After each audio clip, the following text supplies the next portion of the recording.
Oviedo, I'm Allison Alford. It's Thursday, March 7th, and on today's show, we're going to take some time for something different.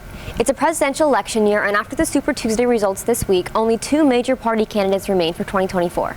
Now, we want to point out that there's far more to decide in a presidential election than just the president, but it does tend to draw most of the attention. Almost 4 years ago, to this day, just before the shutdown from COVID, Roar TV produced a documentary on the topic of voter turnout among young adults. This documentary won first place in that year's Leadership Seminole Video Contest, was named the best short documentary by the Florida Scholastic Press, and won second place nationally in commentary story from the National Scholastic Press.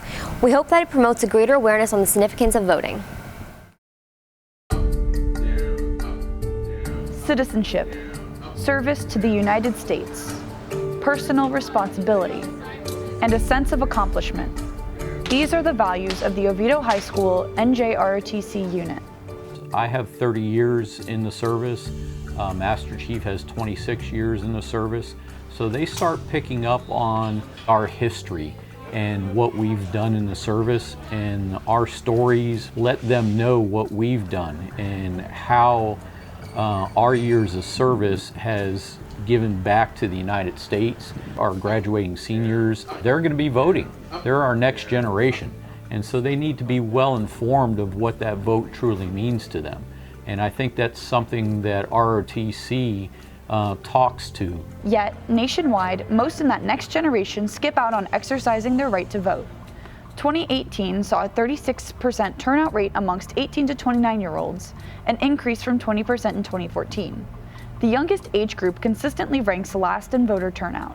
I really believe that for democracy to work and to be fair and balanced, that we need everyone to participate. So if we have a large group of people, young people, for example, who aren't participating, their interests aren't represented in government, and it's not fair and it's not balanced.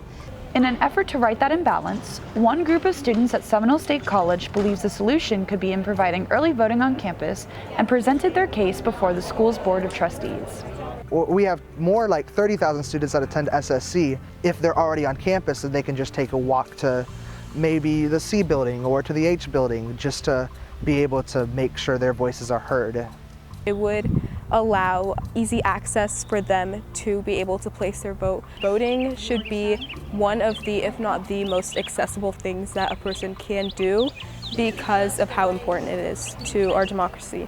A pillar of their argument rests in the accessibility of the campus by not just those who are already on campus, but by those with accessibility issues. Studies show that making voting convenient improves turnout. We live in the biggest and most exceptional democracy in the world.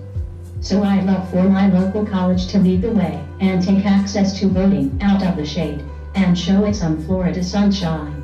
The University of Central Florida has already established early voting on their campus.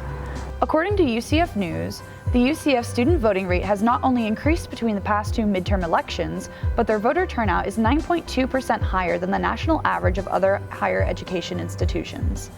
Definitely having a on-site early voting was integral to that because we found out most of our students are voting by early voting. You can never overestimate or take for granted what the individual experiences are, whether it be lack of access to a vehicle or a lack of understanding as to where the other locations are in Orange County. Those students can know to be true that the university has their back and says that, hey, we prioritize civic engagement.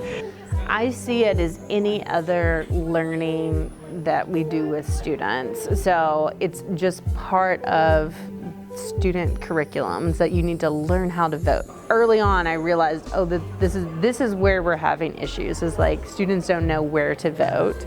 People who are new to voting, and college students are the young ones are by definition new to voting, need to be educated, they need to understand how to do it, they need the support of their peers and their leaders. So if a campus can set a civic ethos of like, we care about voting, it sets off that we care about you being civically engaged in general. Back at Seminole State College, the student efforts to bring early voting to the SSC campus did not come to fruition for now. So based on all of this information, we've decided not to pursue Sanford Lake Mary campus as an early voting site. However, it's the efforts of young people encouraging their peers to embrace rights given by their citizenship that will ultimately help to increase the number of young adults exercising their right to vote. That's your part in taking part of democracy. That's what makes what we have as a government a democracy, is our ability to influence what we are governed by and who we are governed by, and I think that's really important to be a part of. I vote personally, then it's my voice in democracy, so that's like the whole point of democracy. Everybody has a voice. You know, people go like social media or something. That doesn't really make that much of a difference. I think that's the real way to make a difference. Get out there and vote. Say you're like 18 or 20. You have like the next 4 years of your life. You're gonna be 24, 22. What do you want your country to look like in those next 4 years? You know, you gotta look at it like that.